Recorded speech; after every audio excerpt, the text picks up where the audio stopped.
Welcome to CDS जुगाड़ से। मैं हूं आपका इंग्लिश मेंटर पीयूष और हम डिस्कस कर रहे हैं अप्रैल 2021 का सेट ए, जिसमें हमने 40 क्वेश्चंस ऑलरेडी कर लिए हैं। आज से शुरुआत करेंगे 41 नंबर क्वेश्चन से।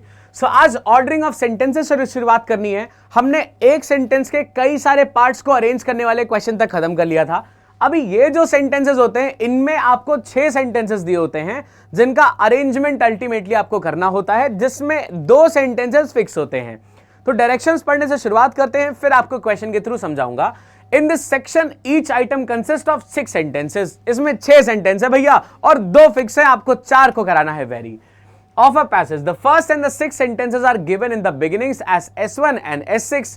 The middle 4 sentences in each have been jumbled up and labeled as P, Q, R and S. अब देखो यहाँ पे क्या कह रहा है कि भैया यहाँ पे सेंटेंस नंबर 1 और सेंटेंस नंबर 6 इनको कर दिया गया है फिक्स, इनको आप नहीं छेड़ सकते हैं। तो ये दोनों क्या है भैया, यहाँ पे एकदम फिक्स है। मतलब जैसे शादी में फूफा जी होते हैं ना, बिल्कुल उनको छेड़ नहीं सकते, वैसे ये दोनों फिक्स हैं, इनको छेड़ नहीं सकते।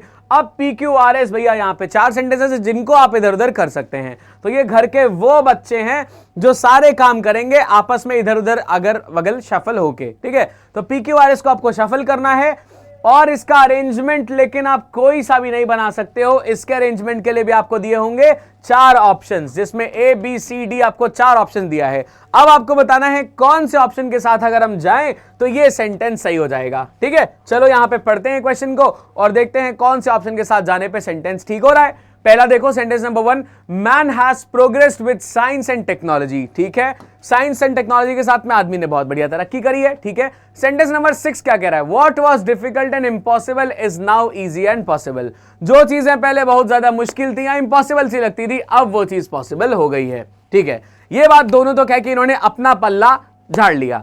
अब हमारे पास पी क्यू आर एस है, हमको इनको करना है इनके हिसाब से अरेंज। चलिए देखते हैं कैसे अरेंजमेंट हो सकता है। तो यहां पे अगर हम बात करें शुरुआत करने की, तो सेंटेंस नंबर 1 ने बोल दिया है man has progress with science and technology. आदमी ने खूब सारा प्रोग्रेस किया है साइंस एंड टेक्नोलॉजी में। अब आगे पी क्यू आर एस में से कौन सा वाला ले सकते हैं। देखो पी क्या कह रहा है, he is on the road to conquer other planets. Now with scientific knowledge and technical know-how, he has done what was impossible. Hitherto he had been backward, he has reached the moon. अभी तक वो backward था, लेकिन अब वो कहां है, moon पे या चांद पे पहुंच चुका है। तो कौन से वाले के साथ अगर हम शुरुआत करें तो ये बढ़िया माना जाएगा, इसी चीज का थोड़ा सा डाउट है। तो चलिए कि करके इसको अरेंज करके देखते हैं, उसके बाद में जानेंगे कि कौन सा वाला अरेंजमेंट करेक्ट होता है, ठीक है। अब यहां पे लिखा है he is on the road to conquer other planets. अब यहां पे और मतलब अदर प्लैनेट्स को कॉन्कर करने के लिए चल चुका है। Now with scientific knowledge and technical know how he has done what was impossible. अब जो है उसने ऐसा कर दिया है कि जो चीजें इम्पॉसिबल थी वो चीजें भी वो अब कर चुका है। जैसे आप वीडियो कॉलिंग की बात करो यार, अब दूर बैठे आदमी को भी हम वीडियो कॉल करके देख सकते हैं। ये चीज बहुत पहले के बारे में अगर हम बात करें, जैसे 100 साल या 80 साल पहले के बारे में बात करें, तो किसी ने कभी सोचा भी नहीं होगा कि ऐसी चीजें भी पॉसिबल हैं। तो वही सारी चीजें यहाँ पे बात हो रही हैं, ठीक है। अब यहाँ पे देखो कौन से वाले पॉइंट से हम शुरुआत करेंगे तो लॉजिक देगा, इसके लिए हमको ऑप्शंस का थोड़ा सहारा लेना पड़ेगा। अब यहाँ पे हमारे पास है एसआर, फिर है आरपी, फिर है आरक्यू और फिर है क्यूआर। तो कौन से वाले के साथ जाएंगे इसको थोड़ा सा देख लेते हैं। पहले एसआर को कनेक्ट करके देखते हैं। देखो man has progress with science and technology, फिर यहाँ पे कह रहा है he has reached the moon, ठीक है। एस शुरुआत कर रहा है, फिर R hitherto he had been backward. अब मून तक पहुंच गया, अभी तक वो बैकवर्ड था। एस के साथ में अगर हम आर जोड़ेंगे तो इसका कोई लॉजिक नहीं निकल रहा है कि एस के साथ में एकदम से आर क्यों जोड़ दिया। अगर मैं S1 के बाद में एस जोड़ता हूं तो इसके बाद में आर जोड़ के ये लॉजिक नहीं दे पा रहा है। सो एसआर वाला सीक्वेंस यहां से फिलहाल रिमूव करते हैं। तो पहला ऑप्शन यहां से हो चुका है बाहर। सो ए को एलिमिनेट हम कर सकते हैं, दिस इज आउट। बी देखो आरपीक्यूएस को देखते हैं। हिटहेरिटो ही हैड बीन बैकवर्ड, अभी तक वो बैकवर्ड था। तो अगर मैं आर से शुरुआत करूं, man has progressed with science and technology, अभी तक वो बैकवर्ड था, चलो ठीक है मान लिया बात। आर के साथ में पी भी है, आर के साथ में क्यू भी है, कौन सा वाला, hitherto he had been backward, R के साथ में पी जोड़ते हैं। He is on the road to conquer other planets, ठीक है, आर के साथ में क्यू जोड़ते हैं। Now with scientific knowledge and technical know how he has done what was impossible. देखो कौन सा वाला लग सकता है, ध्यान से समझो इस चीज को। अगर मैं आर के साथ में पी को जोड़ूंगा बेटा, अभी तक वो बैकवर्ड था, he is on the road to conquer other planets, मतलब अदर प्लैनेट्स को कॉन्कर करने के लिए अब वो आगे निकल चुका है। तो बैकवर्ड वाली चीज के साथ में कौन सा लग सकता है, कि साइंटिफिक नॉलेज से अब वो ये सब कर चुका है जो चीज इंपॉसिबल थी, या फिर अदर प्लैनेट्स को कॉन्कर करने के लिए निकल चुका है। ऑब्वियसली प्लैनेट्स वाली बात को फिलहाल यहां पे कनेक्ट करना सही नहीं रहेगा, क्योंकि ये कह रहा है कि अभी तक वो बैकवर्ड था, लेकिन अब जब बहुत सारा नॉलेज आ गया है साइंटिफिक, तो वो जो चीजें इंपॉसिबल थी उनको भी करने की तरफ अग्रसर हो चुका है। तो एसपी की जगह अब हम आरक्यू को, आरपी की जगह आरक्यू को प्रेफरेंस बेटा हम देंगे। तो यहां पे दूसरा ऑप्शन जो बाहर हो रहा है वो कौन सा है, आरपी को हम बाहर कर रहे हैं। बच क्या रहा है, आरक्यू बच रहा है और क्यूआर बच रहा है। चलिए आरक्यू को पढ़ के देखते हैं। Hitherto he had been backward, उसके बाद में बच रहा है Q, now with scientific knowledge and technology how he has done what was impossible. R के साथ में क्यू लग गया। फिर एस देखते हैं, he has reached to the moon, चांद तक पहुंच चुका है, और अब वो क्या सोच रहा है, बाकी प्लैनेट्स को भी कॉन्कर करने की बात कर रहा है। अब जब यहां पे अदर प्लैनेट्स की बात हो रही है, इसका मतलब है पहले ही अर्थ से बाहर तक का कोई रेफरेंस दिखाना पड़ेगा। मतलब एस के बाद में ही क्या चाहिए, पी चाहिए बेटा, ठीक है।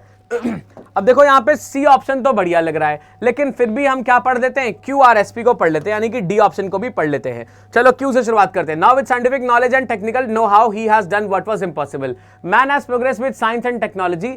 अब अगर मैं इसके बाद में क्यू को इमीडिएटली रखता हूं, इसका मतलब हो जाएगा कि ये S1 को ही रिपीट कर रहा है, और S1 में ऑलरेडी बता दिया है कि साइंस एंड टेक्नोलॉजी में और ज्यादा प्रोग्रेस कर चुका है। तो इसके जस्ट बाद में Q को रखना लॉजिकल नहीं है, क्योंकि इसमें भी सेम यही वाली बात करी जा रही है। सो D बाहर, B और A बाहर, बच रहा है ऑप्शन नंबर C, RQSP के साथ हमें बेटा जाना पड़ेगा। सो option number C would be the correct choice for question number 41। ठीक है, चलिए नेक्स्ट क्वेश्चन नंबर 42 पे बात करते हैं। देखो ध्यान से, we drink more water during summers. ठीक है, ये बात तो बिल्कुल ठीक है यार, गर्मी में ज्यादा पानी पीते हैं। S6 कह रहा है there are variations in weather conditions during different seasons, और अलग अलग सीजन्स में वेदर कंडीशंस भी वेरी करती हैं। सर्दी में सर्दी लगेगी, गर्मी में गर्मी लगेगी, और बहुत सारी कंडीशंस और भी वेरी करती हैं। जैसे गर्मियों में पानी की शॉर्टेज भी हो जाती है, लेक्स जितने भी हैं, रिवर हैं, बहुत ज्यादा ड्राई हो जाती हैं, सूख जाती हैं, कुछ तो खत्म हो जाती हैं। तो ये सारे वेरिएशंस कंडीशन में देखने को मिलते हैं। On the other hand, in northeastern states, winters are mild except in the hills. अब देखो एक चीज तो बेटा यहां पे मेरे को मालूम चल रहा है कि जो पॉइंट नंबर पी है, ये ऑन दी अदर हैंड की जब बात कर रहा है, इसका मतलब क्या है, देखो we drink more water during summers, इसमें कुछ ऐसा तो लिखा नहीं है जिसमें ऑन दी अदर हैंड को हम जोड़ सकें। इसका मतलब है इसके पहले एक और पॉइंट होना चाहिए जिस पे हमें इसकी बात करनी है। मतलब पी शुरुआत नहीं कर पाएगा, पी से पहले मुझे एक और पॉइंट चाहिए जिसमें क्या हो रहा है उसकी बात करने के बाद ही मैं बोलूंगा on the other hand in north eastern states winters are mild except the hills. ठीक है, इसका मतलब है यहां पे विंटर्स जो है वो बहुत ठंडी, बहुत ज्यादा हो रही है। इसका बात पी के पहले मुझे करना पड़ेगा, तभी बता पाएंगे कि नॉर्थ ईस्टर्न स्टेट्स में विंटर्स माइल्ड होती हैं। ठीक है, because in north India both the sessions have extreme weather conditions, schools clothes during the summer is different from the winter, why do you wear lighter clothes during summers and heavy woollen clothes during the winter in north India. देखो यहां पे क्या बोला जा रहा है बेटा, देखो on the other hand in north eastern states winters are mild except in the hills because in North India both the sessions have extreme weather conditions। अब कौन से वाले के साथ P को रखें, तो चलो देखते हैं यहां पे कौन से वाले के साथ P आ पाता है। पहले ऑप्शंस को देख के बात करते हैं। ऑप्शंस में यहां पे हमारे पास में है SRPQ है, RSQP है, PQRS है। तो देखो P शुरुआत नहीं कर सकता, C वाला यहां से बाहर हो जा रहा है। फिर है QPRS। अब हम एक बात देखते हैं कि P के साथ में कौन सा ऐसा पॉइंट आ जाएगा जो अदर हैंड के रेफरेंस की बात कर पा रहा होगा। तो देखो P के साथ क्या क्या लिखा हुआ है बेटा, P के साथ R है, P के साथ Q है, P के बाद में Q है, ये तो बाहर कर दिया था। यहां पे भी P के पहले Q लिखा हुआ है, तो QP का कनेक्शन बन रहा है एक तो, और एक बन रहा है PR का कनेक्शन। तो देखते हैं QP सही बन रहा है या RP सही बन रहा है, उस हिसाब से हम एक बात कर लेंगे जिससे बहुत सारे ऑप्शन एलिमिनेट हो जाएंगे। चलो तो बात करते हैं QP की और RP की। तो पहले QP को देखते हैं। देखो यहां पे RP और QP दोनों बोल रहा है, तो RP का तो कनेक्शन बन नहीं रहा क्योंकि स्कूल्स बंद हो रहे हैं विंटर में और समर्स में, और P बोल रहा है ऑन द अदर हैंड, तो RP का कोई कनेक्शन नहीं बन रहा है, तो RP वाली कॉन्टेक्स्ट बाहर हो जाएगा। अब हमारे पास बचता है QP। तो QP देखो कनेक्शन बना पा रहा है या ये भी गड़बड़ हो जा रहा है, ध्यान से समझो इसको। क्यों बोल रहा है, क्योंकि नॉर्थ इंडिया में both sessions have extreme weather conditions, दोनों में एक्सट्रीम वेदर कंडीशन होती है। अब एक्सट्रीम क्या हो गया, बहुत ज्यादा होना, तो जो ऑन द अदर हैंड होगा ये क्या बताएगा, कम होना या माइल्ड होना। तो on the other hand in north eastern states winters are mild except the hills. तो Q के साथ में P बिल्कुल सही बता रहा है, इसके साथ में QP वाला पेयर बिल्कुल करेक्ट माना जाएगा। तो देखते हैं QP यहां पे कहां पे हमें दिख रहा है, उसके बेसिस पे आगे ऑप्शंस को देखेंगे। देखो बेटा QP हमें दिख रहा है किसमें, एक दिख रहा है बी ऑप्शन में और एक दिख रहा है डी ऑप्शन में। अब शुरुआत कर सकता है क्यूपी या फिर आरएस शुरुआत कर सकता है, इस कॉन्टेक्स्ट पे पूरी बात निर्भर करेगी। ठीक है, तो चलो पढ़ के देखते हैं कौन सी बात शुरुआत कर सकती है उसी चीज पे, या तो बी ऑप्शन हो जाएगा या डी हो जाएगा। सो आरएस शुरुआत करेगा तो बी, क्यूपी शुरुआत करेगा तो डी। चलिए देखते हैं इसमें कौन सा वाला शुरुआत कर सकता है, आरएस या क्यूपी। देखो यहां पे पहला बोल रहा था बेटा, पहला पॉइंट यहां पे बोल रहा है we drink more water during summers. ठीक है, S1 ने बोला है हम बहुत सारा पानी पीते हैं समर्स में। अब हमारे पास में स्टार्ट करने के लिए पॉइंट्स हैं, एक है आरएस और एक है क्यूपी। चलो आरएस देखते हैं पहले। R, school clothes during the summer is different from winter. School के जो कपड़े होते हैं वो समर से अलग होते हैं, बिल्कुल ठीक है, ये है आर। और फिर एस कह रहा why do you wear lighter clothes during summers and heavy woollen clothes during the winter in north India? Because in north India both the seasons have extreme weather conditions. अब अगर आप एक चीज ध्यान से देखो, यहां पे क्वेश्चन पूछ रहा है कि क्यों ऐसा करते हो कि गर्मियों में एकदम पतले कपड़े और सर्दी में एकदम ज्यादा मोटे कपड़े पहनते हैं, ऐसा क्यों बोल रहे हैं? क्योंकि एस का जवाब कौन दे रहा है बेटा? क्यू दे रहा है। तो एस का जवाब कौन दे रहा है? क्यू, मतलब एस क्वेश्चन है और क्यू इसका आंसर है। क्लियर है? अब देखो, school cloth during the summer is different from the winter, why do you wear lighter clothes during summer? तो एस के साथ में क्यू होना चाहिए, ये बात कंफर्म हो गई है, इसको कोई काट नहीं सकता। तो एस के साथ में क्यू और एस के बाद में ही क्यू चाहिए, ये बात कंफर्म है। चलो देखते हैं कौन से ऑप्शन में एस के बाद में क्यू आ रहा है बेटा। एस के बाद में क्यू किस में आ रहा है? यहां पे आ रहा है बी वाले में। यहां पे एस के बाद में क्यू नहीं है तो डी बाहर, सी और ए पहले बाहर हो गए थे। ऑप्शन नंबर बी के साथ हम चले जाएंगे and this would be our correct answer choice. ठीक है, इस तरीके से बेटा थोड़ा सा फाइंड आउट करने की कोशिश हम करते हैं। चलिए 43rd देखते हैं। Policy like many other terms is a complex concept. Policy जैसे और बहुत सारे टर्म्स होते हैं वैसे ही एक बहुत कॉम्प्लेक्स सा ये कॉन्सेप्ट होता है। सेंटेंस नंबर 6 देखिए, public policy is the outcome of the struggle between government and powerful groups. ठीक है, पी देखिए, it is form of government control usually express in a law, a legislation, a regulation और an order. ठीक है, यहां पे policy की बात हो रही है कि जैसे और टर्म्स होते हैं वैसे एक कॉम्प्लेक्स सा कॉन्सेप्ट होता है। ठीक है, it is form of government control usually express in law, और लेजिस्लेशन, रेगुलेशन और ऑर्डर। अब ये क्या चीज के बारे में बात कर रहा है? हो सकता है ये पॉलिसी के बारे में बात कर रहा हो या हो सकता है किसी और चीज के बारे में बात कर रहा हो। फिर ये कह रहा है public policy is what a government chooses as guidance for action. A policy may be general or specific, broad or narrow, simple or complex, public or private, written or unwritten. It takes different forms. ठीक है, अब ये कह रहा है कि S जो कह रहा है it takes different forms, मतलब जो पॉलिसी है वो बहुत सारे फॉर्म्स ले सकती है। इस पॉलिसी को जनरल मान सकते हैं, स्पेसिफिक मान सकते हैं, broad, narrow, simple, complex, public, private, written या अनरिटन। अब ये चीज यहां पे क्लियर हो रही है। अब अगर इसमें थोड़ा सा ध्यान लगा के आप देखो तो ये क्वेश्चन कह ये रहा है बेटा, ये क्वेश्चन में एस और आर पॉइंट हमें कुछ तो हिंट कर रहे हैं। ये एस आर क्या हिंट कर रहे हैं? देखो एक चीज ध्यान से समझो, ये कह रहा है कि इसके कई सारे फॉर्म्स हो सकते हैं। मतलब अब यहां पे जो इसके बाद आर लिखा है कि पब्लिक के ये जो पॉलिसीज के कितने फॉर्म्स हैं? जनरल हो सकता है, स्पेसिफिक हो सकता है, broad, narrow, simple, complex, public, private, written, unwritten.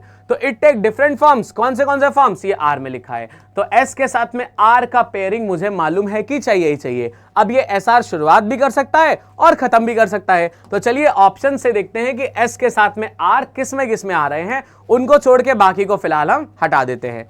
तो एस के साथ आर आ रहा है बेटा ए में, इसको रहने देंगे। एस के साथ आर इधर नहीं आ रहा है, एस के साथ में आर नहीं आ रहा है, आर के साथ में एस आ रहा है इसलिए सी वाला बाहर, पी के साथ में क्यू आ रहा है, आर के साथ में एस आ रहा है। मुझे क्या चाहिए? एस के साथ में आर चाहिए। तो यहां पे तीन ऑप्शंस तो बाहर हो रहे हैं, एस आर क्यू पी, यहां पे की ऑप्शन बच रहा है। पढ़ के देख लेते हैं, अगर हो गया इसका मतलब है बहुत आसानी से क्वेश्चन सॉल्व हो गया है। चलिए एस आर क्यू पी को पढ़ के देखते हैं। अब यहां पे जो बोल रहा है इट टेक्स वेरियस फॉर्म्स, यहां पे इट किस लिए यूज हुआ है बेटा? पॉलिसी के लिए यूज हुआ है। फिर एस के बाद में आर आ गया, अब पॉलिसी में भी दिस, ठीक है, एस के साथ में आर आ गया। फिर Q, public policy is what a government chooses as guidance for action. Public policy क्या होती है? देखो अभी तक पॉलिसी की बात कर रहे थे, अब पब्लिक पॉलिसी की बात कर रहे हैं। तो पॉलिसी से फिर क्या आ गया? स्पेसिफिक, एक पब्लिक पॉलिसी की बात हो गई। अब पब्लिक पॉलिसी क्या आ गया? फिर क्यू के बाद में क्या आ रहा है? पी आ रहा है। It is a form of government, अब it is a form of government control usually express in a law, a legislation, a regulation और एन ऑर्डर। तो जो पब्लिक पॉलिसी है वो क्या होती है? गवर्नमेंट कंट्रोल होता है, यूजुअली एक्सप्रेस किया जाता है लॉ के फॉर्म में, लेजिस्लेशन या रेगुलेशन के फॉर्म में एक्सप्रेस करते हैं।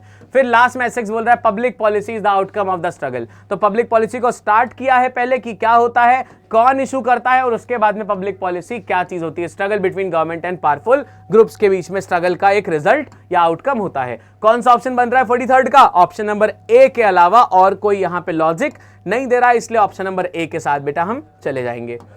चलिए आगे बढ़ते हैं, क्वेश्चन नंबर 44 पे आते हैं। 44 S1, the dhoti kurta is a traditional lungi type garment worn by men in India. बिल्कुल सही बात है, धोती कुर्ता कितना प्रोमिनेंट था यार। आप देखो पुरानी मूवीज में धोती कुर्ता ही पहन के चलते थे लोग, अभी ये सारे वेस्टर्न फैशंस अपने मूवीज में भी देखने लगे हैं और लोग भी वही पसंद करते हैं, इसलिए ऐसा ही कुछ चलन चल गया है।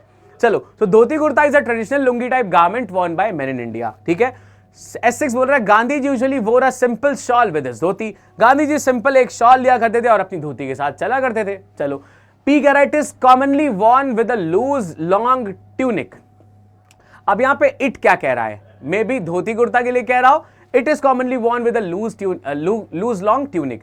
This he started wearing after he abandoned his western attire of pants and shirt. अब यहां पे ही किस लिए बोला जा रहा है बेटा, ही किस लिए बोला जा रहा है, इसका मतलब क्यू के पहले कोई एक पर्सन होना चाहिए जिसके बारे में बात करी जाएगी। A dhoti made of homespun khadi cotton cloth was a garment favoured by Gandhi ji. ठीक है, गांधी जी को यहां पे हम ले रहे हैं जिसके लिए हम ही मेजरली यूज कर लेंगे। The dhoti is rectangular piece of unstitched cloth around 5 yards long wrapped around the midriffs and tuck between the legs. अब ये कैसे धोती पहननी होती है, एक्चुअली में डिस्क्रिप्शन क्या है धोती का, इसके बारे में बात कर रहा है।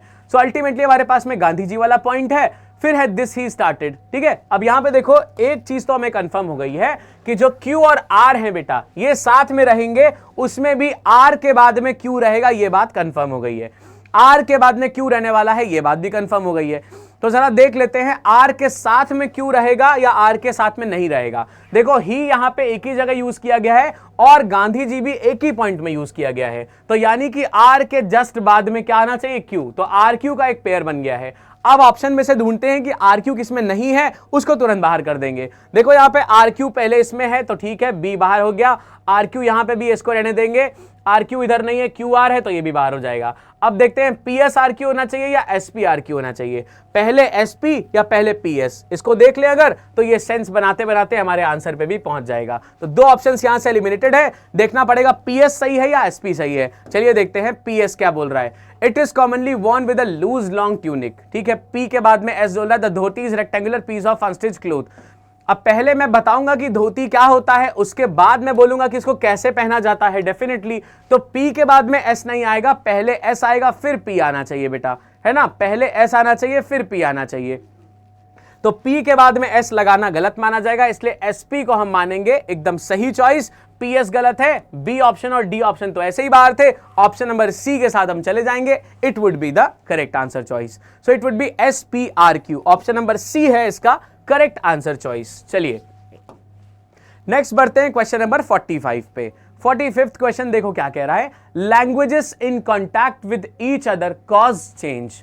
लैंग्वेजेस जब एक दूसरे से कांटेक्ट करती हैं, एक दूसरे के शब्द लेती हैं, उनके कुछ कस्टम्स कुछ नॉर्म्स होते हैं, जिस हिसाब से उनको यूज किया जाता है उस हिसाब से वो खुद भी थोड़ा बहुत चेंज या मॉडिफाई हो जाती हैं। ठीक है, चलो सेंटेंस नंबर 6 कह रहा है changes often occur first in informal and casual language. अब चेंज कहां कहां होता है ये बात खत्म कर रही है इस चीज को। तो चलिए देखते हैं कि languages in contact with each other cause change से कौन सा वाला कनेक्ट हो सकता है। The increasing use of English in many parts of the world affect both local languages and English. चलो ठीक है, क्यों कह रहा है language contact has long been recognised as a major engine of change. ठीक है, this give rise to new hybrid language varieties. ठीक है, a historical example is that of Danish and English which led to a major shift in the vocabulary and grammar of English। ठीक है, ये बात भी सही है।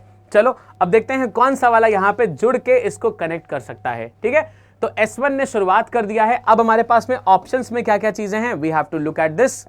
अब ऑप्शंस में हमारे पास में शुरुआत करने के लिए है बेटा R, Q और S, सारे पॉइंट्स ही स्टार्टिंग के लिए सही हैं, लेकिन हम कौन से वाले के साथ जाएंगे, मेजर चीज ये है।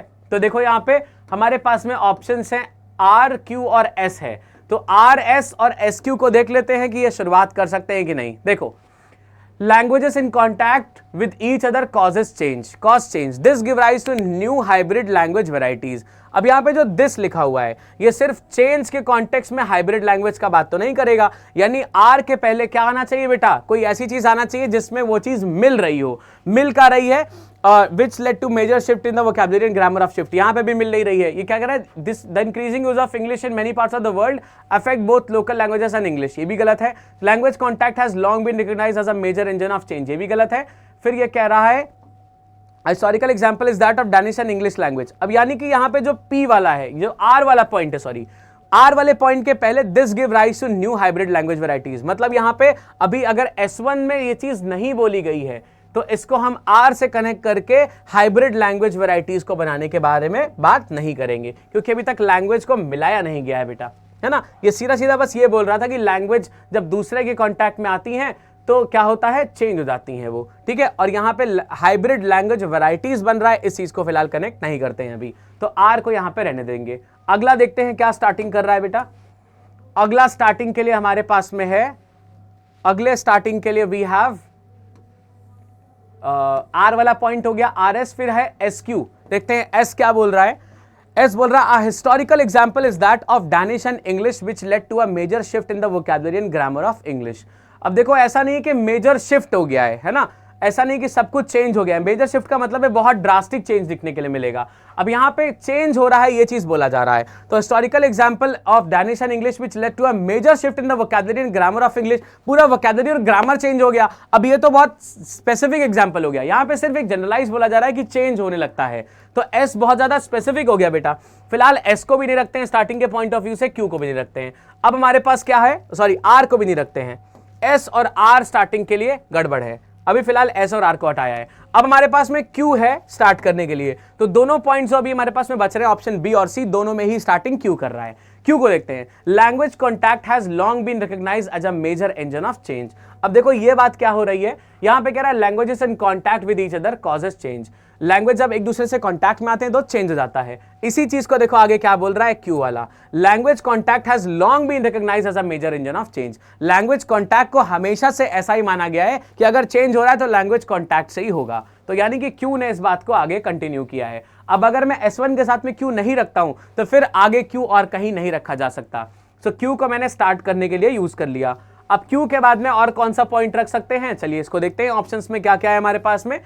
क्यू बोल रहा है बेटा एक एस के साथ जुड़ रहा है और एक आर के साथ जुड़ रहा है, तो मैं किसके साथ जोड़ूंगा, ये मेन चीज है, क्यू एस और क्यू आर। चलो देखते हैं क्यू एस क्या बोल रहा है और क्यू आर क्या बोल रहा है। देखो क्यू के साथ में आर जोड़ते हैं, this give rise to new hybrid language varieties. अब फिर से ये चीज यहां आ गई जबरदस्ती, अब इसको एक नई वैरायटी मिल रही है। Historical example is that of Danish and English which led to a major shift in the vocabulary and grammar of English. अब यहां पे क्या बोल रहा है, देखो यहां पे ध्यान से समझो, क्यू के साथ में अगर मैं एस को जोड़ता हूं तो क्यू एस क्या बोल रहा है, लैंग्वेज कॉन्टैक्ट क्या करेगा, मेजर इंजन होता है चेंज का। अब इसका मेजर इंजन ऑफ चेंज का क्या एग्जांपल है बेटा, हिस्टोरिकल एग्जांपल दिया है जिसने मेजर शिफ्ट कर दिया है, शिफ्ट का मतलब चेंज कर दिया है, किसमें, वोकैबुलरी और ग्रामर में चेंज कर दिया इंग्लिश की। इसका मतलब है क्यू के साथ में एस लेंगे तो क्यू का एग्जांपल एस बन जाएगा। So Q S is the correct pair, ठीक है। चलो अब इसके साथ क्या हुआ, this give rise to new hybrid language varieties. फिर the increasing use of English in many parts of the world affect both local and English languages, this give rise to new hybrid language varieties. अब देखो यहाँ पे अब क्या हुआ है, vocabulary और ग्रामर किसकी बदल गई, इंग्लिश की वोकैबुलरी और ग्रामर पूरी बदल गई। The increasing use of English in many parts of the world affect both local languages and English, this give rise to new hybrid language varieties, ठीक है। अब यहां पे बात हो रही है इंग्लिश को पहले बोलने की, उसके बाद में फिर आगे इंग्लिश में क्या क्या चेंजेस हुए हैं, उसको क्या इफेक्ट पड़ रहा है, इस चीज को बोलेंगे।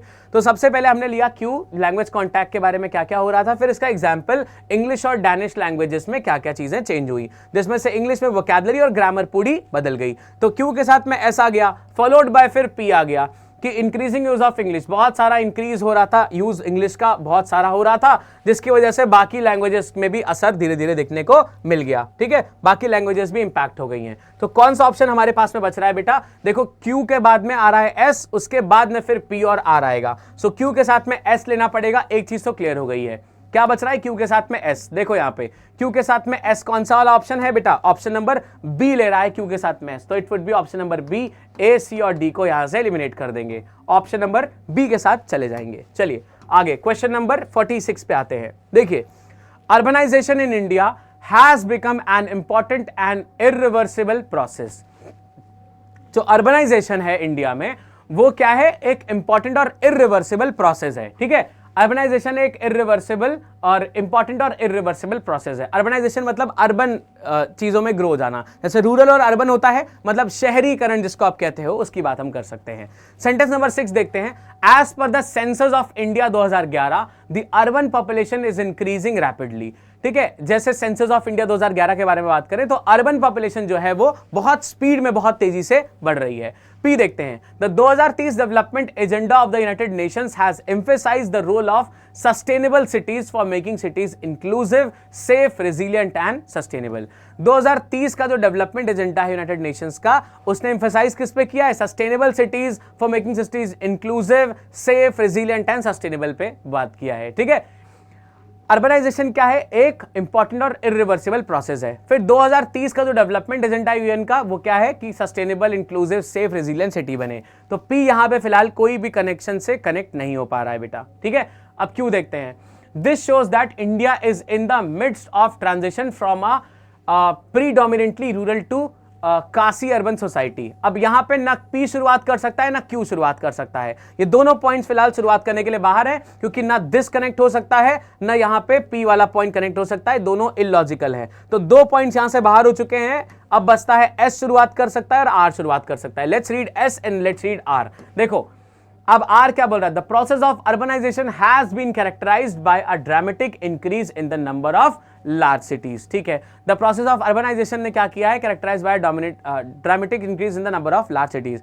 It is an important determinant of national economic growth and poverty reduction. अब यहां पे इट किस लिए बोला है बेटा, देखो यहां पे ध्यान से समझो। ये बोल रहा है urbanization in India has become an important and irreversible process. अब फिर यह बोल रहा है the process of urbanization has been characterized by a dramatic increase in the number of large cities. R शुरुआत कर सकता है और S कह रहा है it is an important determinant of national economic growth and poverty reduction.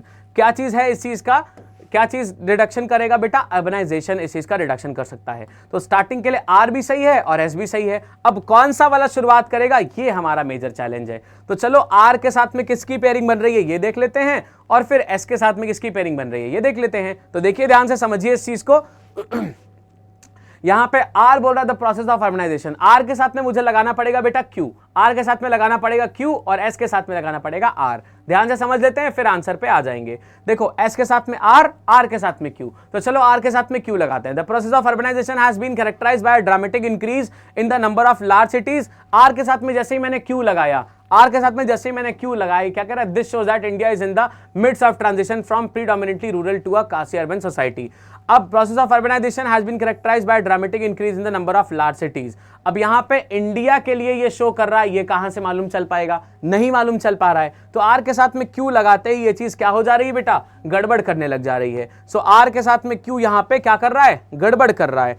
So are Q को फिलहाल नहीं प्रेफरेंस मिल रहा है। लेट्स मूव टू एस के साथ में आर लगा के देखते हैं। एस के साथ में आर लगा के देखते हैं, तो एस से शुरुआत करेंगे फिर आर लगा के देखते हैं। देखो जरा ध्यान से, एस क्या कह रहा है बेटा, it is an important determinant of national economic growth and poverty reduction. ठीक है, एस लगा दिया। उसके साथ में R, the process of urbanisation has been characterised by dramatic increase in the number of large cities. अब ये ठीक है, एस के साथ में आर लग गया। फिर क्या कह रहा है बेटा, एस के साथ में आर, फिर अब वापस आएंगे क्यू पे। This shows that India is in the midst of transition from, अब यहां पे क्या कह रहा है, इंडिया एंड पॉवर्टी रिडक्शन की जब बात कर रहा है तब उसके बाद में फिर हम क्यू पे आ सकते हैं, जिसमें यहां पे इट वाला जो कॉन्टेक्स्ट है ये भी फुलफिल हो चुका है। अगर मान लो मैं पहले आर के बाद में क्यू लगा देता तो यहां पे एस लगना बहुत मुश्किल हो जाता आगे, क्योंकि यहां पे इट के बारे में बात की जा रही है और ये इट क्या है, अर्बनाइजेशन। अर्बनाइजेशन कहां लिखा है, S1 में। तो S1 के लिए जो अर्बनाइजेशन लिखा था उसका इट जो है वो पहले ही कनेक्ट होना चाहिए, बाद में कनेक्ट नहीं हो पाएगा। क्या बन रहा है यहां पे, एस के साथ में बेटा क्या लगाया, देखो ध्यान से, एस के साथ में लगाया आर और फिर क्यू फिर पी, तो एस आर क्यू पी के बारे में बात कर लेंगे। फिर यहां पे सेंसस इंडिया 2011 क्या बोल रहा है, इस चीज को कनेक्ट कर लेंगे। क्लियर, चलो तो आंसर कौन से वाले ऑप्शन के साथ जाएगा बेटा, ऑप्शन नंबर कौन सा जा रहा है, S R Q P, option number C के साथ में हम चले जाएंगे। चलिए आगे देखते हैं क्वेश्चन नंबर नेक्स्ट कौन सा बात कर रहा है।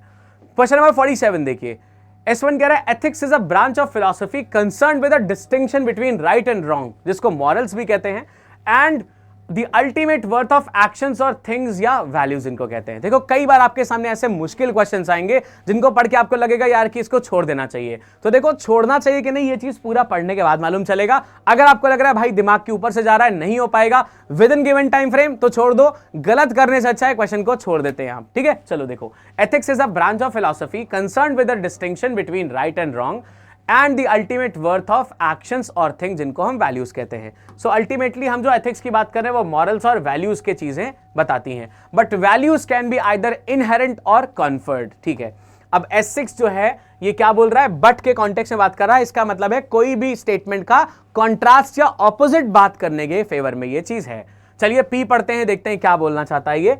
पी वाला ऑप्शन बेटा क्या बोल रहा है, चलिए इसको देख लेते हैं। पी कह रहा है for many philosophers only humans are moral agents being capable of acting morally और इमोरली। बहुत सारे फिलोसोफर्स के लिए जो ह्यूमंस होते हैं वही सिर्फ मॉरल एजेंट्स होते हैं, being capable of acting morally और इमोरली। सिर्फ ह्यूमन बीइंग्स ही मॉरली या इमोरली एक्ट कर सकते हैं। Environmental ethics ask about the moral relationships between humans and the world around us.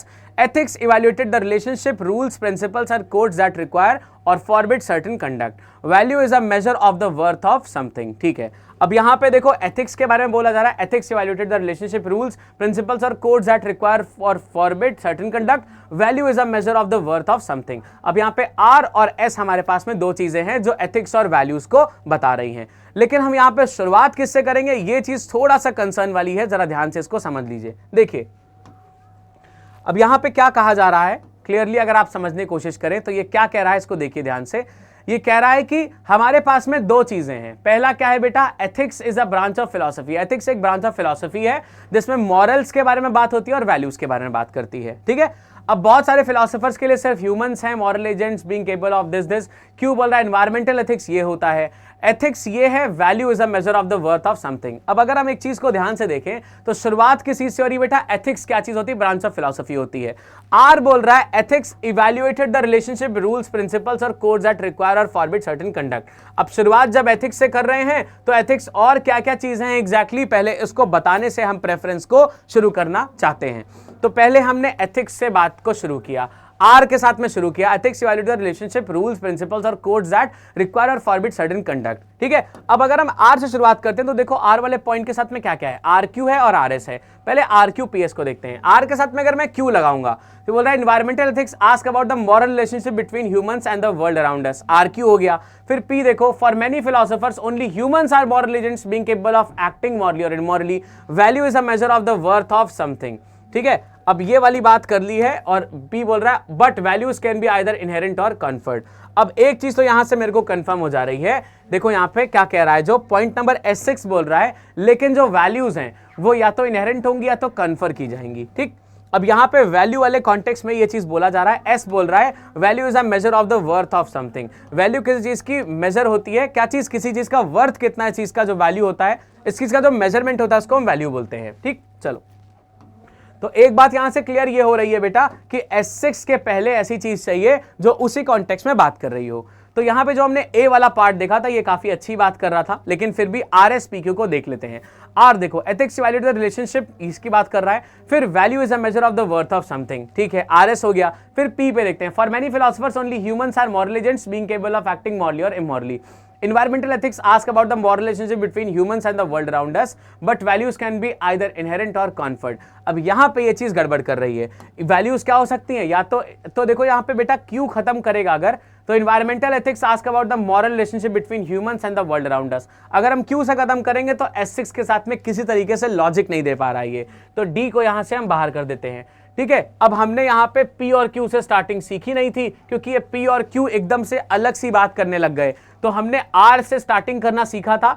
RS RQPS की बात कर रहे हैं अगर हम, तो S बोल रहा है value is a measurement of the worth of something, लेकिन वैल्यू या तो इनहेरेंट होती है या तो कन्फर की जाती है, क्लियर। तो यहां पे S से खत्म करना हम प्रेफरेंस लेंगे क्योंकि PQSR ऑलरेडी बाहर निकाल दिया था, और Q से अगर हम खत्म करेंगे तो S6 से ये रिलेट नहीं हो पाएगा बेटा। कौन सा ऑप्शन लेने का आएंगे, इसमें ऑप्शन नंबर ए के साथ हम चल देंगे, क्लियर है। चलिए नेक्स्ट क्वेश्चन नंबर 50th पे आते हैं। क्वेश्चन नंबर 50th देखो, सॉरी 48th देखो, सॉरी क्वेश्चन नंबर 48 देखो क्या कह रहा है। 48 कह रहा है the constitution of India introduce on 26 January 1950 led down certain basic principles and values. Constitution ने बहुत सारे बेसिक प्रिंसिपल्स और वैल्यूज को निकाला या सामने रखा या फिर प्रपोज किया, ठीक है।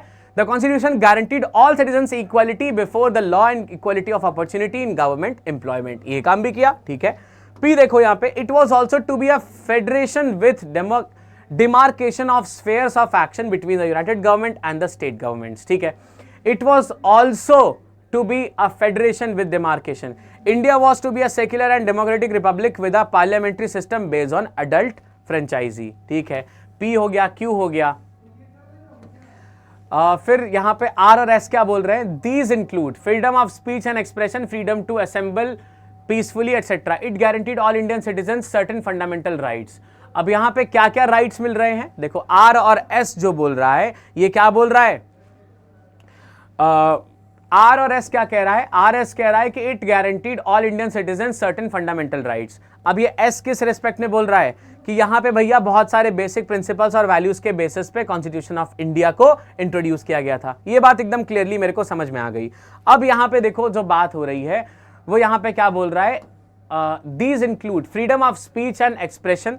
अब यहां पे फ्रीडम ऑफ स्पीच थी और एक्सप्रेशन था, freedom to assemble peacefully etcetera. It guaranteed all Indian citizens certain fundamental rights. अब यहां पे एस कह रहा है कि भैया इसने क्या किया? इंडियन सिटीजंस को कुछ फंडामेंटल राइट्स दे दिए। तो यहां पे अगर हम देखें कि दीज इंक्लूड की बात अगर हम करें, देखो इस वाले में थोड़ा सा हिंट है हमारे पास में। आर क्या बोल रहा है? These include. अब दीज का मतलब यहां पे किस चीज से है? अगर ये मालूम चल जाए कि आर किसके लिए यूज किया गया है तब हम इस चीज को कनेक्ट कर पाएंगे। तो चलो दीज इंक्लूड मतलब आर वाला पॉइंट को ढूंढ लेते हैं। दीज इंक्लूड किस लिए बोला जा रहा है? देखो ध्यान से, दीज इंक्लूड के बारे में अगर हम बात करें तो ये बोल रहा है it guaranteed all Indian citizen certain fundamental rights. अब देखो इसके पहले अगर आप पी और क्यू को देखोगे तो यहां पे कोई भी चीज ऐसी नहीं है जिसमें दीज के कॉन्टेक्स्ट में बात हो जाए, है ना। India was to be a secular and democratic republic with a parliamentary system based on adult franchise, ये भी सिंगुलर चीज है। It was also to be a federation with demarcation of spheres of action between united government and the state governments, ठीक है। अब यहां पे it introduce की बात, it guaranteed all Indian citizen certain fundamental rights. और ये राइट्स क्या है? This include freedom of speech and expression, freedom to assemble peacefully etcetera. तो एस के साथ में आर का पेयर फिक्स बन गया, एस के साथ में आर का पेयर फिक्स बन गया। अब ये स्टार्टिंग कर रहा है कि नहीं कर रहा है ये बात नहीं मालूम है, लेकिन एस के साथ में आर का पेयर आप बना सकते हो। चलो एस के साथ में आर का पेयर बन गया। अब एक जगह मुझे ये मिल गया है, यहां पे उल्टा हो गया, एस के साथ में आर का पेयर यहां नहीं मिल रहा है, यहां पे भी नहीं मिल रहा, एक ही पेयर बन रहा है क्यू पी एस आर। यानी कि स्टार्टिंग किससे करनी पड़ेगी? क्यू से करेंगे, फिर आएगा पी, उसके बाद में एस और आर का पेयर बन जाएगा। तो ऑप्शन नंबर ए के साथ चले जाएंगे बिना और कोई खास डाउट किए। लेकिन एक बार इसको रीड जरूर करके देखेंगे कि भैया जो हमने करा है वो सही करा है या घंटाधार हो गया। यहां पे क्या करते हैं? क्यू पी एस आर को रीड कर लेते हैं एक बार। चलो क्यू को पढ़ते हैं पहले। सबसे पहला क्या बोल रहा है बेटा? सबसे पहला पॉइंट बोल रहा था the constitution of India introduce on 26 January 1950 led down certain basic principles and values. फिर यहां पे कह रहा है India was to be a secular and democratic republic with a parliamentary system based on adult franchise. अब ये ऐसा होना था, ठीक है। फिर क्यू के साथ में पी कह रहा है it was also to be a federation, India was to be a secular and democratic republic, it has to be something, it also has to be something. इसी से भी पता चल रहा है कि क्यू के साथ में क्या चाहिए? पी चाहिए। देखो it has to be something, it also has to be something, तो क्यू के साथ में क्या बेटा? पी। तो ये चीज बिल्कुल कनेक्ट आ रही है। क्यूपी के बाद में क्या हो गया? क्यूपी के बाद में फिर आ गया हमारे पास में एस, जो क्या बोल रहा है? जो कह रहा है it guaranteed all Indian citizen certain fundamental rights. और वो राइट्स कहां थे? क्या राइट्स थे? वो ऑप्शन नंबर आर में लिखा है। तो क्यूपीएसआर बिल्कुल सही ऑप्शन है, ऑप्शन नंबर ए के साथ ही चले जाएंगे। चलिए बात करते हैं क्वेश्चन नंबर 49 में ये क्या चैलेंज लेके आ रहा है। सेंटेंस नंबर 1 कह रहा है the national health policy of 2017 envisages creation of a digital health technology ecosystem. National health policy जो 2017 की है वो क्या कर रहा है? It envisages creation of digital health technology ecosystem, ठीक है। Secondly offering financial protection up to 5 lakh per year per family for the deprived 10 crore plus household for the deprived 10 crore plus household. ये क्या कह रहा है? फाइनेंशियल प्रोटेक्शन दे रहा है 5 लाख का पर फैमिली, और डिप्राइव जो है उनको 10 करोड़ प्लस हाउस होल्ड की चीजें दे रहा है, ठीक है।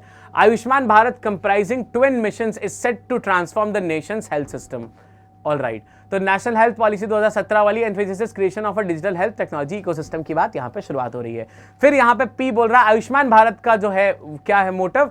Comprising twin missions is set to transform the nation's health system. ठीक है, एकदम सेट है ये, नेशनल हेल्थ सिस्टम को सेट करने के लिए या फिर इंप्रूव करने के लिए ये बिल्कुल सेट है। Alright, this will also foster a linkage across public and private health care. The policy aims at developing an integrated health information system that serves the need of all stakeholders and improves efficiency transparency. This will be carried out by operationalizing firstly 1.5 lakh health and wellness centers offering preventive and primary care. अब इसमें से हम शुरुआत किससे करेंगे, ध्यान से समझिए इस चीज को। अब यहाँ पे कह रहा है the national health policy 2017 envisages creation of a digital health technology ecosystem. अब यहाँ पे देखो एक पॉलिसी है जिसके बारे में बात हो रहा है, वो कौन सी है, पहले तो S1 में पॉलिसी हो गई। यहाँ पे लिखा this will also foster, also का मतलब है इसको शुरुआत के लिए नहीं ले सकते बेटा। ठीक है, यानी कि क्यों सॉरी कौन सा शुरुआत नहीं कर सकता है, क्यों शुरुआत नहीं कर सकता है। तो 2 पॉइंट्स यहाँ से बाहर हो गए, कौन से वाले, ए वाला बाहर हो गया और बी वाला बाहर हो गया, ये दोनों पॉइंट यहां से बाहर हो गए। अब हमारे पास में RQ बच रहा है और SP बच रहा है, कौन से वाले के साथ जा सकते हैं, RQ या SP। देखो ध्यान से यहाँ पे RQ द पॉलिसी एम्स और this will be carried out by operationalising first 1.5 lakh.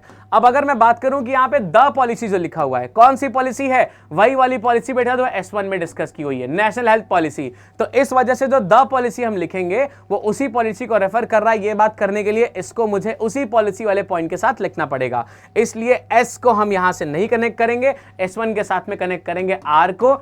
तो S1 के साथ में R सेट होगा, इसका मतलब है एक लौता पॉइंट जो R से शुरुआत कर रहा है उसके साथ में मैं कोशिश करूंगा जुड़ने की। सो RQPS को एक बार पढ़ के देख लेते हैं। देखिए R बोल रहा है the policy aims at developing an integrated health information system that serves the need of all stakeholders and improves efficiency and transparency.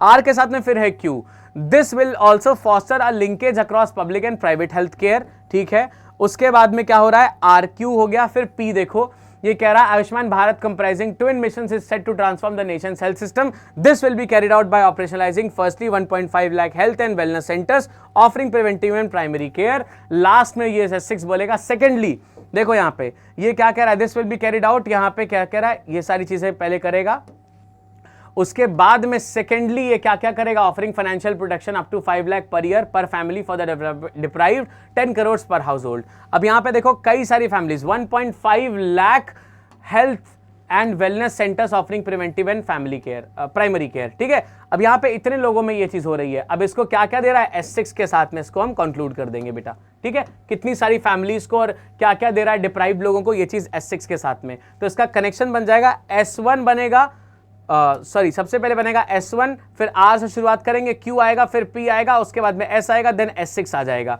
So option number C के साथ जाएंगे तो ये करेक्ट आंसर आपका निकाल देगा। चलो क्वेश्चन नंबर 50वें पे चलते हैं और देखते हैं ये क्या बोल रहा है। चलिए देखते हैं, 50th क्वेश्चन यहीं पे लिखा हुआ है, ecology history and geography determine the distribution of organisms.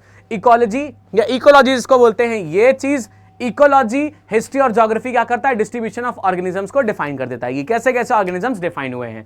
S6 बोल रहा है अदर्स प्रेफर टू इंटरप्ट या इंटरप्रेट बायोलॉजिकल या बायोजोग्राफिकल हिस्ट्री थ्रू विकैरियंस मतलब रेंज स्प्लिटिंग इवेंट्स। ठीक है, कैसे कैसे इनकी रेंज स्प्लिट हो रही है इस हिसाब से करते हैं। तो शुरुआत हमारी हो रही है कि इकोलॉजी हिस्ट्री और ज्योग्राफी जो है वो ऑर्गेनिजम्स को कैसे कैसे डिस्क्राइब या डिस्ट्रीब्यूट कर रही है इस चीज से। अब आगे देखते हैं यहाँ पे P क्या बोल रहा है, some historical biogeographers are interested in finding center of origins। कुछ historical biographers किसमें interested हैं, center of origins find करने में। ठीक है, most species distributions result from a combination of all these factors। ठीक है, अब ये सारे फैक्टर्स किस चीज से होते हैं, सारे स्पीशी के डिस्ट्रीब्यूशंस जो रिजल्ट होते हैं वो किससे आते हैं, इन्हीं सारे फैक्टर्स से दिखते हैं या निकलते हैं। ठीक है, मतलब क्यों यहाँ पे बढ़िया काम कर रहा है। चलो देखते हैं ऑप्शंस में बाकी चीजें क्या क्या हैं। देखो बेटा, एक है Q से शुरुआत होने वाला, most species distributions result from a combination of all these factors. अब जब ये यहां बोल रहा है कि जितने भी ऑर्गेनिजम्स हैं, मतलब जितने भी लिविंग चीजें हो सकती हैं या जितनी भी लिविंग थिंग्स हो सकती हैं, स्पीशीज हो सकते हैं, वो सब इकोलॉजी हिस्ट्री और ज्योग्राफी में तीनों चीजों में स्प्लिट कर दिए जाते हैं। फिर कह रहा है कि मोस्टली स्पीशीज डिस्ट्रीब्यूशन किसमें होते हैं, कॉम्बिनेशन ऑफ दीज 3 फैक्टर्स, इन तीनों के कॉम्बिनेशन में होते हैं, वरना किसी इन 3 में से किसी एक में पाए जाते हैं। तो क्यों फिलहाल बहुत अच्छा स्टार्टिंग है। Let's read R and S। But biographers biogeographers tend to specialise in ecological aspect geographical biography, ecological biography और historical aspects. Ecological biographers are interested in the effects of environmental factors. अब देखो यार, यहां पे ना are शुरुआत कर सकता है, ना एस शुरुआत कर सकता है, पी भी शुरुआत नहीं कर सकता, है ना। यानी कि मुझे क्या करना पड़ेगा, जो ये दीज लिखा हुआ है, दीज फैक्टर्स, ये किस में आ रहा है बेटा, ये तीन फैक्टर्स S1 में आ रहे हैं। तो S1 के साथ में कौन सा पॉइंट, Q शुरुआत करेगा। Q के हमारे पास सिर्फ एक ही पॉइंट है, लेट्स रीड QRSP और देखते हैं क्या ये लॉजिक बना रहा है या नहीं बना पा रहा है। तो QRSP को पढ़ के थोड़ा सा देखते हैं। देखिए, most species distributions result from a combination of all these factors, Q हो गया। उसके बाद में R पढ़ते हैं, but biogeographers tend to specialise in ecological aspects, मतलब इकोलॉजिकल बायोग्राफी और हिस्टोरिकल एस्पेक्ट्स, ठीक है।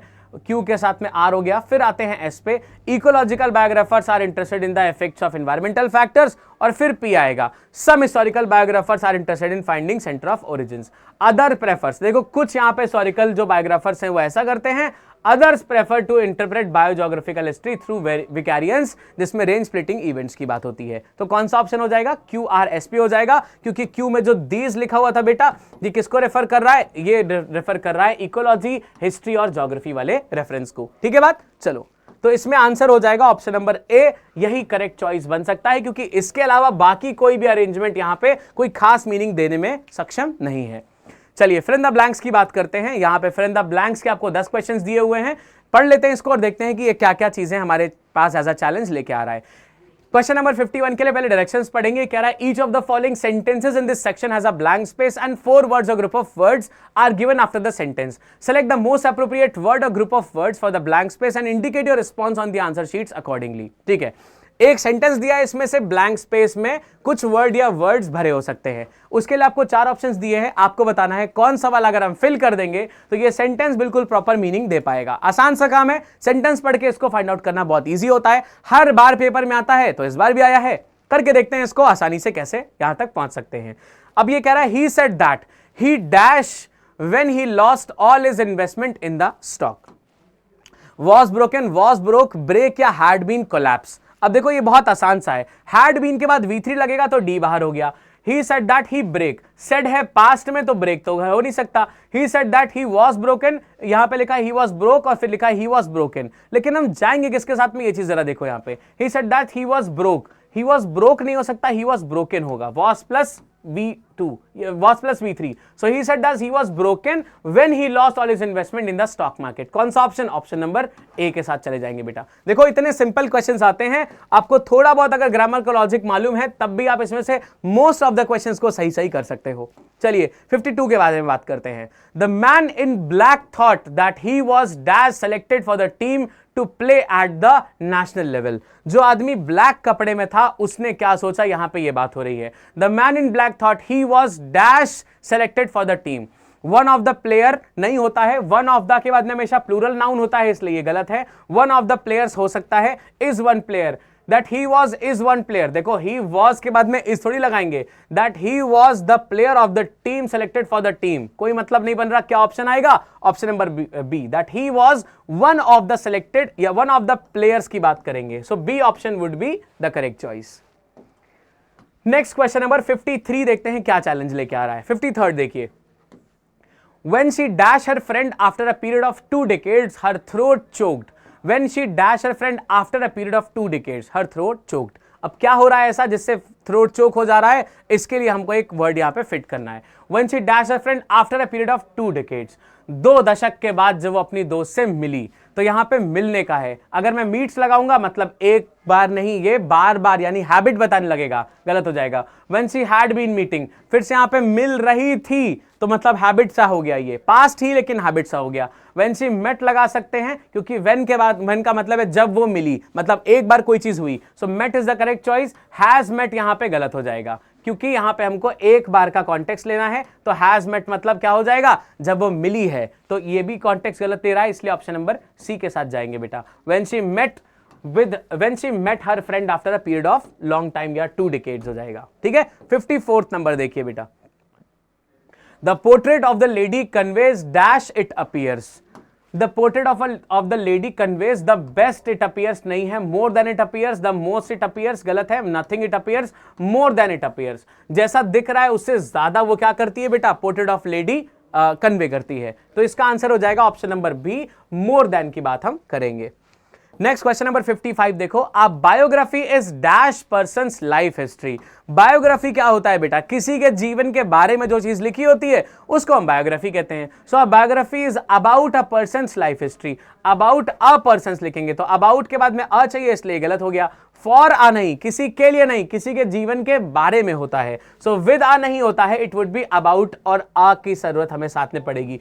किसी भी आदमी के जीवन के बारे में जो लिखा जाता है उसको बायोग्राफी बोलते हैं। Next let's get to question number 56 पे बात करते हैं। 56 देखो क्या कह रहा है, she told me that she dash her degree by 2023। अब यहां पे क्या हो रहा है, she told me that she dash her degree by 2023। अगर बाय प्लस फ्यूचर टाइम लिखा होता है तो हम क्या करते हैं बेटा, हमेशा क्या करते हैं, हमेशा फ्यूचर परफेक्ट टेंस के बारे में बात करने लगते हैं। तो जैसे यहां पे बाय प्लस 2023 लिखा है, मतलब बाय प्लस फ्यूचर टाइम लिखा है। अब हम क्या करेंगे, फ्यूचर परफेक्ट टेंस के बारे में सर्च करेंगे। Will have completed, shall be completed, will complete या वुड हैव कंप्लीटेड। क्या क्या बच रहा है, ए ऑप्शन बच रहा है और डी ऑप्शन बच रहा है। बी गलत हो गया, सी गलत हो गया। लेकिन हम जाएंगे किस ऑप्शन के साथ में, थोड़ा सा ध्यान से समझो। यहां पे टोल्ड लिखा है, मतलब बताया था, यानी कि पास्ट का रेफरेंस है, तो ए बाहर हो जाएगा, क्योंकि विल हम फ्यूचरिस्टिक मानते हैं और विल का पास्ट वर्जन क्या होता है बेटा, वुड होता है। इसलिए डी ऑप्शन के साथ हम जाएंगे तो ये करेक्ट माना जाएगा। ठीक है, चलो। सो 56 चला जाएगा ऑप्शन नंबर डी के साथ में। 57 देखो क्या आ रहा है, what is the name of the person dash daughter married your cousin last year.